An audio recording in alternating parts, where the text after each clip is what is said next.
Greetings, everyone. Welcome to our exclusive Global Leading Voices webinar campaign. We are delighted to have you join us here today. Please be informed that if you have any questions during the presentation, you may type them into the question box in your control panel. The presenter will answer your questions at the end of the presentation accordingly. Now, without further ado, we will turn the time over to our presenter, who will begin shortly. Sure, thank you. Hello, everyone. My name is Kathy Hansel, and welcome to our session today entitled 6 Steps to Building a Successful Safety and Sustainability Culture in Your Organization. Over my career, I have had the opportunity to lead organizations to achieve safer, healthier workplaces, operations, and all done through a culture change. And that culture change which builds understanding and ownership and resilience in the face of challenges and changes, all without sacrificing what they believe are their core values and their purpose, and which in my case has been safety, health, environment, and sustainability. So what my job is basically I'm a catalyst for change. As you can see here, I've been a vice president in a number of corporations, and I help embed the values of safety, health, and environment, or sustainability into the business.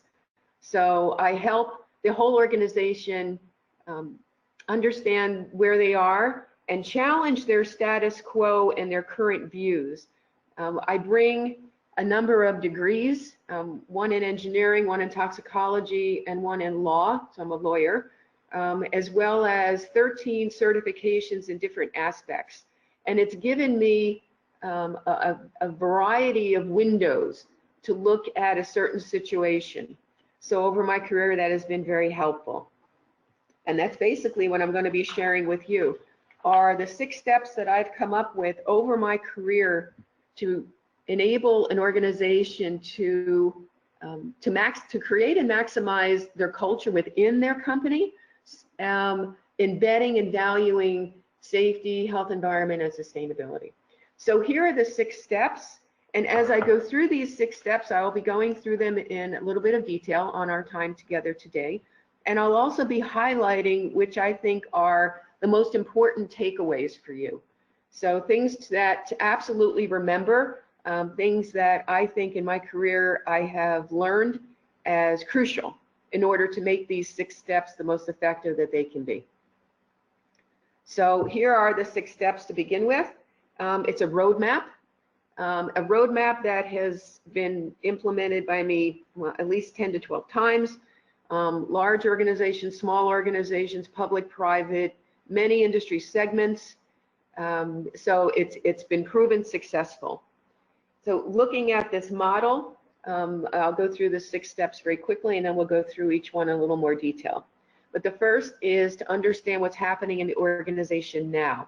And I say the entire organization because what we're trying to embed and value will be a reflection of the organization and will only be effective if we can understand the thinking of the organization. I mean, we're basically challenging and changing the way an entire organization is built and run. So that's the challenge in front of us. So it's very important to understand where they are now, and then also to be able to define for yourself what can be the desired state, as well as where the organization thinks they want to be. So, and they may not match. So I'll talk about that too. And at the end, as is versus can be, you're looking at gaps now, and you want to be clarifying for the leadership, what's the optimal vision, the optimal plans to get there, then the actions and metrics to track your success. And in doing so, we're going to be changing the way the organization is designed. We're going to be changing the way the organization is run. That's all the processes. And very importantly, the roles of everyone. And that gets to a very important point of relationships. As I go through and share with you what I've learned over my career, the relationships and understanding how people relate different levels has been probably one of the most essential points, because we can put in a beautiful process, a beautiful program, a beautiful structure, and it fails. And it will fail because of the relationships. and people's understanding of their roles and their perceived value and respect in the organization. If we don't address those, we will not be successful. So it's a very important point. Again, now we're going to step 4, and this is when we get our total plan together based on all the facts of step 1, 2, and 3. And now we go to the senior leadership. Whether you have the opportunity to go to the board or the senior leadership of a company, the CEO, whether you work for a plant, manufacturing plant, and you'll go to the plant manager and his or her leadership team. But this is confirmation of everything you found, everything you believe, everything you think should be done and why, based on facts. And you're seeking their understanding and agreement. Number 4 is critical. I found that if that's not done, you could be fighting against the tide of the organization because the leadership is really not engaged, they're really not understanding, and they're really not going to be supportive. So number 4 is a critical step for you. However that step 4 comes out, there you go. It may or may not be absolutely everything you would desire, so you take it. And then you continue to work it, and we can talk about going back in a loop for repeating this process if you don't, for instance, get all the confirmation and 100% support that you would hope for this first round. Okay. After the confirmation you do receive, now you start implementing. This is your time to be the leader, to work with the organizations, to implement the strategy that's been agreed, the plans, again, clarifying roles and relationships, and having leading indicators and KPIs, key process input variables, so that you're actually tracking what you want to achieve. And the organization knows and understands their role and these metrics. And the last is, sometimes I call it the secret sauce. And there really is one. And this number 6 step may culminate in all the lessons learned over my entire career. Because if we don't make what we want to do clear for people to understand, easy for them to do, and desirable for however they're motivated, either personally or the organization, you want to achieve what you want to. People will do the best they can. It may or may not be what you want to achieve. So that's the 6 steps, and they are successful. So now I'm going to go through each one in a little bit more detail. So that first step is understanding the as is. Now, again, I shared with you that I'm going to be highlighting some of the key takeaways in order to maximize and optimize these 6 steps. So one of them, the first that I'd ask you to remember and think about, is how you define culture. It's a very nebulous term. It's defined differently person by person, and it can be mistakenly defined as something very soft, totally relationship, and that's not a good definition for you to take and use and run with. The culture, as you define it for yourself as an implementer and a leader, should be objective, and objective to the point where you can measure it and you can communicate it with others. So the definition that I have used my entire career has been 4 elements of a culture. One is that it's defined and led by leaders. The second is that the role of employees being engaged in owning whatever the direction is in that culture. The third point is integrating and aligning what's important and the values into the business's processes and the way it's built and run and churned. And then the fourth is with I'll call it leading indicators and metrics that are actually tracking the culture change itself. It's tracking the culture shift. So those 4 elements I have defined in my career as what a culture is. And then when you see strategy there, again, this is important for you to have in mind as you begin to assess the organization, because you're measuring and matching them against something. So you need a very clear version of what that something is for yourself. So I've defined what culture is. I'll also share with you what my strategy has been overall, and culture is a part of it, but culture is not all of it. The culture is supported by 2 other elements in an overall strategy for a culture change. and in particular, and we're looking at safety, health, environment, and sustainability. So the other two elements are the technical processes themselves, the foundation of what exists. So in safety, it would be our management systems and policies and procedures and the integration models and whatever we take to run the function. And the third piece is taking a look at the talent, and that's basically us. Us as drivers and changers and change agents and the technical experts and the cheerleaders and the people aspect of driving and leading a change. So we need all three components in order to evolve a culture. So again, as you enter into this first step of understanding where the organization is now, you need your own definition that you're measuring and you're looking for.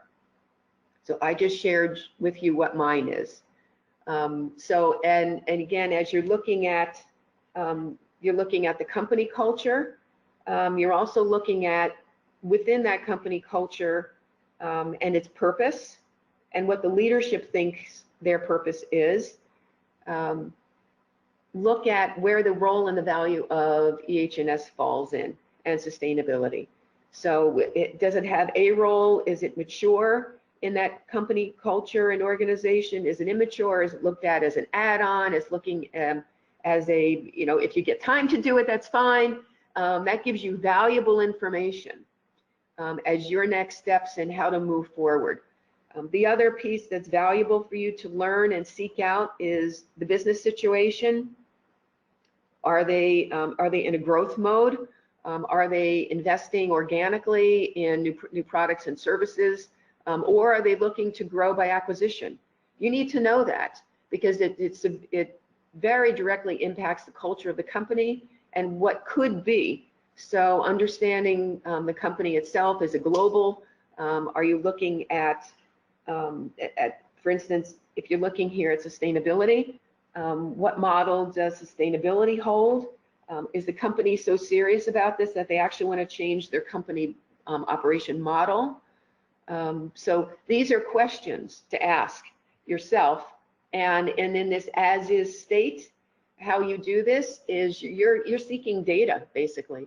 And this is all done by interviews. So these 3 points that I just described to you, you're looking for in interviews. And you can interview as high up as you can in the organization. I've had the great opportunity to interview CEOs and his or her leadership staffs. I had the opportunity to speak with boards, the opportunity to speak with lots of functional leaders, vice presidents of operations and maintenance and engineering, and the different business presidents, business segment presidents, and HR, and different employees and supervisors. So you're looking at segments of the company and you're asking these questions about where are you now in the value of safety, health, environment, for instance, or where are you in the thinking and the structure and the support of sustainability? So you're asking that question. The external and geographic factors are absolutely crucial to understand, is the organization a global one? And if it is, in different countries, every geographic region has nuances of how they view the role of employees, how they view the role of leaders, education, the economics and the policies of the country and the geographic region, and also the risk tolerance in different geographic regions. They're all different, and you need to understand that as you're beginning to understand the current situation, because it's going to impact your future planning. And last, you're trying to seek out the internal design and structure of the organization. Again, how mature they are. A couple areas where I would absolutely think that you need to be asking about, or I've asked about, is their long-term planning structure, long-term versus short-term planning. There's been lots of studies done on this, and unfortunately, the studies are not very positive in their results. That 85% of major corporations are still planning less than 5 years. That's it may be okay from safety, health, environment if you're looking at it, you know, in only that bracket. If you're looking at sustainability, that is totally inadequate. The companies need 10, 15, 20-year plans, at least visions and views, and how they're going to be changing their organization to achieve these goals. So as we are seeking out this information, where is the thinking and the planning for the company? Are they focused on their own talent? Are people valued? Are they given training and education? And are they given development plans? So this is what needs to be in your mind and your questions as you're going through understanding what as is, with as is state. Then you look at can be. This is where you come in with your own view of what can be. All the same questions, everything that we just asked, your understanding of thinking out of the box. So this is now on you to can you think out of the box as what can be. If we're looking at safety, health, environment, this is not technical anymore. This is looking at EH&S as a business enabler for success, and actually, as you see, leveraging EH&S culture, 70% overlap with sustainability. So where is your own thinking in where the company is, what the models can be, how much the power of leveraging safety, health, and environmental culture so that the same approach, the same mindset, prevention, engagement, the critical aspects of leadership are all the same in sustainability. It's a 70, actually it's a little bit higher than that. It's more like 75% overlap. So your understanding of this and the importance of how the organization is designed, what their talent base is, are they serious about innovation? How are the leaders incentivized? Is it only looking at the lagging indicator of a rate, injury rate as an example? That's extremely limiting for the organization to succeed in a culture, because there's so much that needs to happen, and that can be made into incentives. And the respect for the employees, are they engaged meaningfully? So this is what is in your mind. So you've sought out the information as in the as is state. Now you're having this educated view of what can be, and now you do a gap analysis in your step 3. So you're looking for the optimal. What's the optimal vision? What can be the optimal vision? So looking at where the company is and helping to develop a strategy in your mind that you're going to be sharing with them in a moment. This is where the big picture is. I shared with you my strategy. I shared with you my definition and a simple roadmap that we're actually going through now. There's going to be actions that close the gaps that you discover. There's going to be actions that enhance and sustain and build the successes that I'm sure you will find. And that all becomes part of your game plan. And especially also looking at what I'll call barriers and blockers. These are either people, these are structures, these are paradigms, ways that the organization has always viewed something, has always done something. For instance, if safety, health, environment is you're there, but the view in the organization is that it's just there for compliance and to keep people out of trouble. That's extremely limiting, and it's certainly a barrier and a blocker that needs to be changed. It needs to be raised up and needs to be changed, because if an organization is serious about safety, health, environment excellence and building that culture to enable that would need to be identified and then put into your action plan. And again, highlight and leverage successes that you find. I'm sure every organization has them. We have to dig and find them. And some of them are going to be more significant than others. And from a success standpoint, to leverage and to get you into the success mode that you need to be. So now you've done your data gathering, you know what as is in the organization, you know what can be based on your own experience, because you've done the research in where the competition is and where the industry is, and your own experiences and benchmarking. So you've seen what can be, you've done your own gap analysis. Now you've got a strategy, you've got definitions, you've got an action plan. Now you present it, all factually based as to what the biggest opportunities are and the actions that are necessary, and to this group that you're presenting to, what do they need to do to support this? Where are they thinking, what their role is, and how they are going to enable this. They're going to empower this. You're going to empower you. They're going to give you the authority and the responsibilities, and they're also going to be assigning or aligning and delegating responsibilities to others in the organization to help implement the plan. That's the discussion that you want to have, and hopefully with a good positive outcome.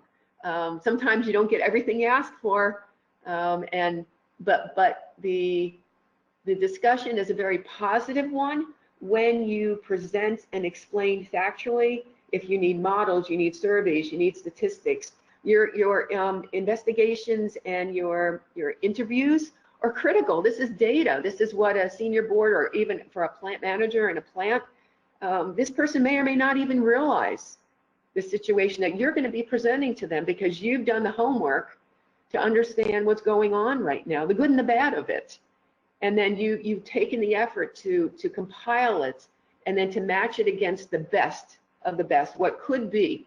So these discussions are very positive. And again, you keep them factual. What has always helped me in these is that it's benchmark data with peer competitors, and you can get this information. So it's not, in my experience, sometimes you may have to sign a non-disclaimer that when you're having these discussions on these kind of issues, you're not going to be talking about sales and marketing and customers and prices and things like that. You're only talking about safety, health, environmental excellence. You're talking about sustainability excellence, and you keep those discussions. So I've actually had to sign things that say, you know, our discussions are very limited, and that's fine.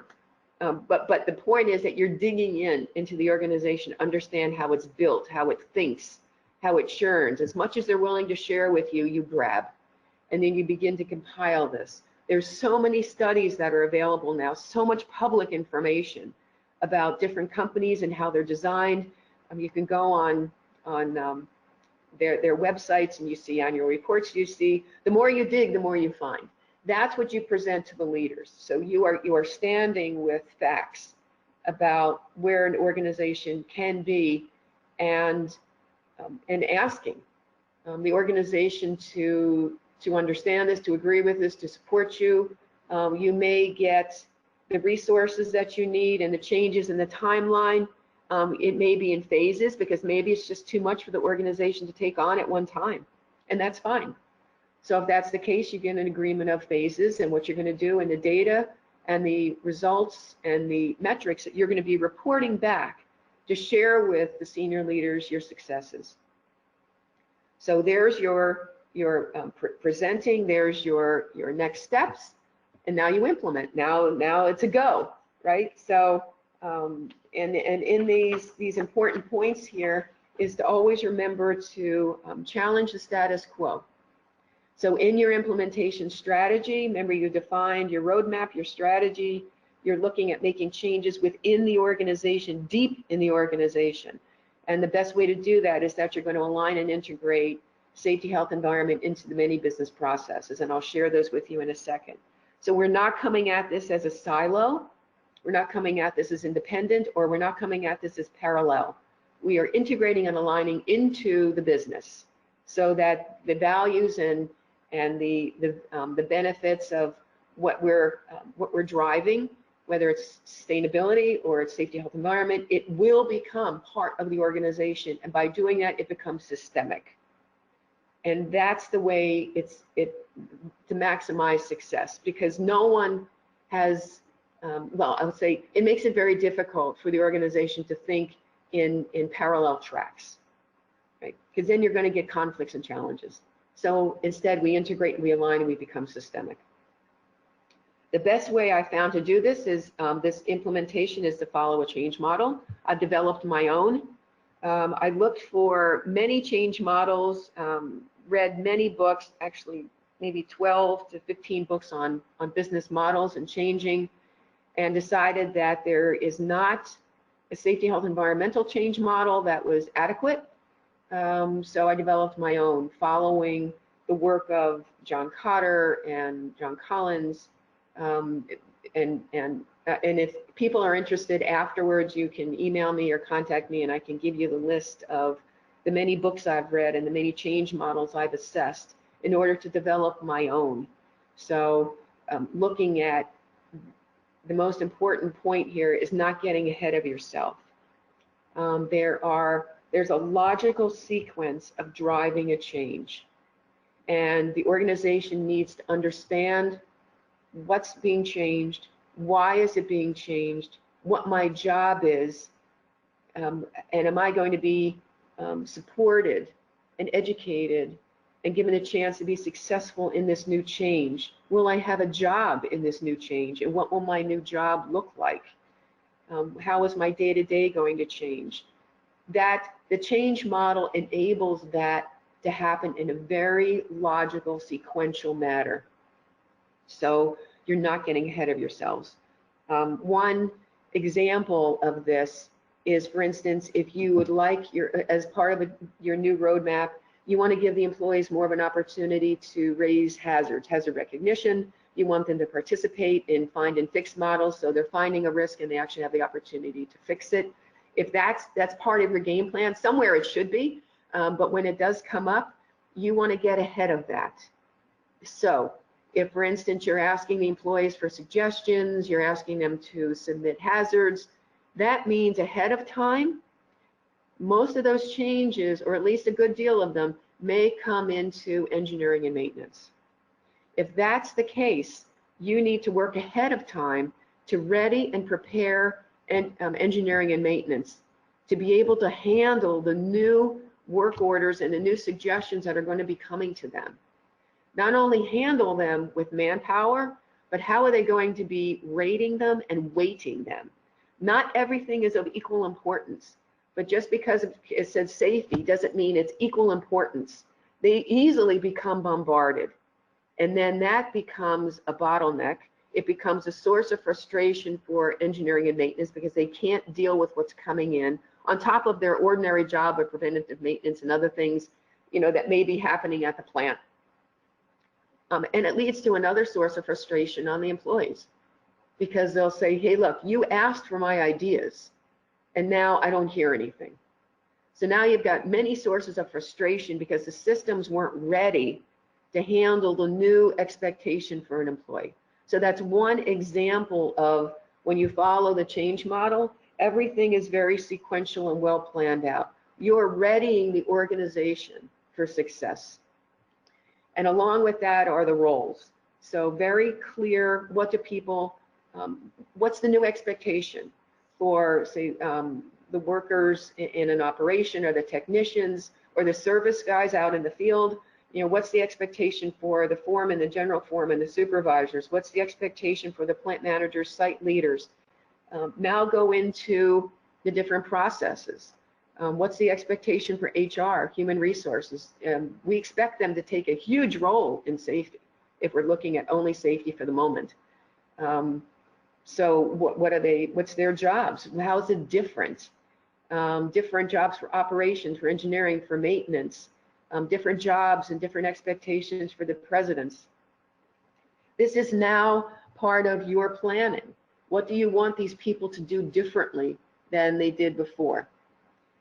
This is again, follow that change model. Before you ask someone to do something new, you make sure you've got training for them, you've got tools for them, you've got a way to coach them if necessary. You just don't get ahead of yourself, because again, you don't want to create sources of frustration. And then again, I already shared with you, if we're looking something broader, perhaps sustainability, leverage what's in place from a safety, health, environmental, or from a culture perspective in that avenue, because again, remember that you have a beautiful 70% overlap. That's tremendous news for us when it comes to sustainability, because in essence, again, 70, actually it's a little higher, 75% of what you may find in sustainability, whether you're looking at ISO 26000, you're looking at GRI, you're looking at SASB, you're looking at the 17 United Nations SDGs, depending on whatever aspect you're looking at it. When we have the processes and the knowledge in place that we're driving safety, health, and environment, that mirrors and matches what's necessary for sustainability. All the way back to, I don't know if people are on the phone on our call remember that, but product stewardship. Product stewardship started in the late 70s and the 80s. Yeah, we're talking 40 years ago, and much of sustainability is building on what is the genesis from product stewardship. That's our turf as technical leaders. And when we did a good job in product stewardship, we made it the organization's turf, because good product design and packaging and optimization in operations and quality and in different people's roles in training and HR, we spread that into sales and marketing, even in business development. So the organization 40 years ago, when sustainability had its name as product stewardship and we did well at that, those processes and understandings were in place. So again, we need to think broadly and understand all the connection points with safety, health, environment, product stewardship, and now sustainability. So as I shared with you, we provide, and we are key in providing the necessary education. We help people think broad like we do. We help people understand and see their roles and their connections like we do. We seek out the ways to get them engaged, again, with all the homework done behind the scenes, so that if we're asking people to get engaged, the systems and the people and organizations are ready to support that, all through integration. And then with good metrics, setting not just the goals, but also setting milestones and helping us understand the different aspects of the process with leading indicators. Lagging indicators are okay, and we understand that they've got a role and they probably always will. But the leading indicators are the keys for us, because they give us an indication of the step-by-step, or how are we doing in integration, how are we doing in engagement, how are we doing in integrating and aligning within the key business processes. So let's talk a moment about what those key processes are. I've mentioned them a couple times. One of the key takeaways for you is understanding that within an organization, there are 24 processes in place. We don't own one of them. If the folks listening here are safety, health, environment, sustainability people, we don't own any of these. This is how the organization runs. So for instance, there's a whole grouping in talent management and development. There's actually 11 of them, and they're all pretty much owned by HR, human resources, from new hiring, discipline recognition, reward, training, skill development, performance reviews, labor negotiations, organization design, health benefits, communications. All those are examples of those 11 that HR owns in that whole just first talent management and development piece. The second is governance and strategic planning. There's a whole nother group in this, 5 or 6 of them within business planning, business goal setting, business development, mergers, acquisitions, even the transparency, assurance reviews. We have a role in every one of those. And then there's a third grouping of operational excellence and innovation. This may be the most familiar and most comfortable traditional role for us. This is operational excellence, manufacturing, service, new process designs, management of change, right, qualities, but also now think broader. We've got product development, and the product development is going to lead to new processes. We've got raw material selection. We've got how we manage our raw material suppliers, their selection retention decisions. Are they a reliable supplier for us from a safety, health, and environmental perspective? Are they doing wise things in the supply chain? We hear this all the time. It's very common now of looking at sustainability practices within supply chain. Well, there it is. It fits in number 3. As well as your contractors. HR may have a role sometimes in third-party contractor selection, resident contractors, But they are also, you also hire a myriad of other contractors. Excuse me. And they're welcoming, and they're coming onto your sites and in your operations. Are they responsible, respectable, good reputation, good performance? How are they going to behave on your site? So safety, health, environmental becomes a selection criteria, as well as how they're managed and future selection criteria. And how are your facilities? So those are examples of different processes. Again, 24 processes fit into these 3 buckets. These become our clients as internal consultants. You can look at yourself at that. You're an internal leader, you're an internal consultant saying, look, this is where we're going. HR, you've got a very critical role for our success. So you sit down with HR and you go through what can be, what is.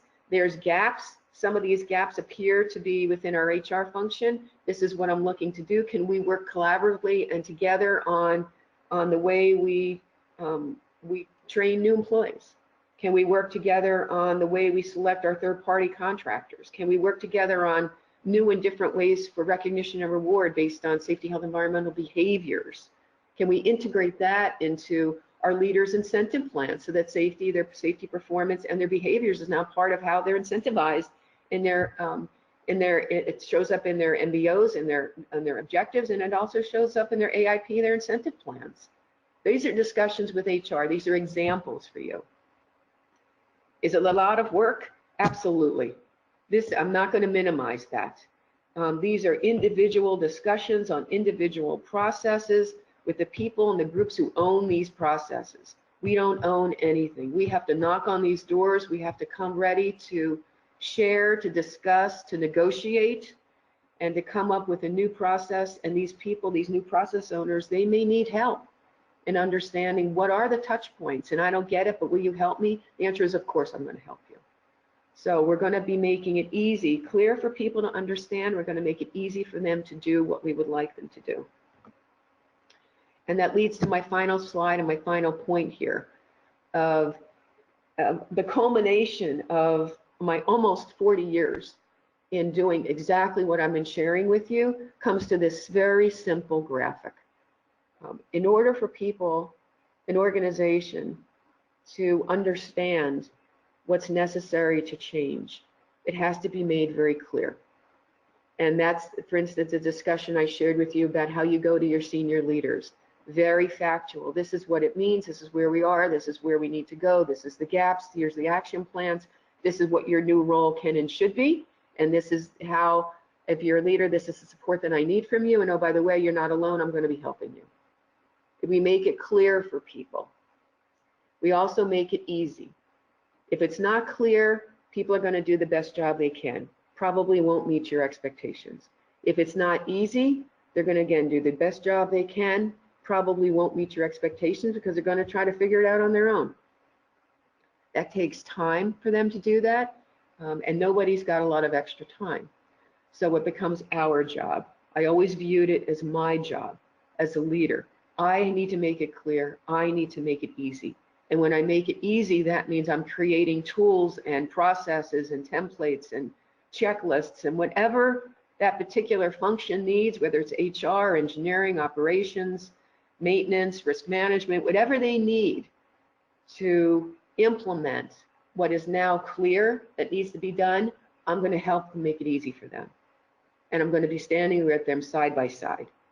Again, I'm not going to underestimate, this is a lot of work, but the results are proven that it can change an organization. It can change their culture because now people feel involved, they feel understood, they feel supported, and by making it easy for them and you standing side by side, now you're creating relationships that we are an enabler for their success. We're an enabler for the entire business success. So we make it clear, we make it easy, and then we also make it desirable. People are just phenomenal, and they will do the best job they can. They will do anything if these three are checked off, and especially make it desirable from a perspective of the most simplistic is money, or from a recognition perspective, that there's some kind of, there's a good thing at the end, and this is when you may work with HR as to new recognition and rewards for all different levels to be achieving whatever the desired actions are, or the desired behaviors are, or the desired new results are, so we can make it desirable in that frame.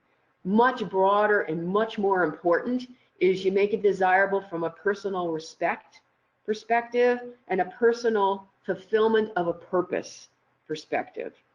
When people feel that they're contributing to something bigger than themselves, that's a purpose, then that becomes very desirable.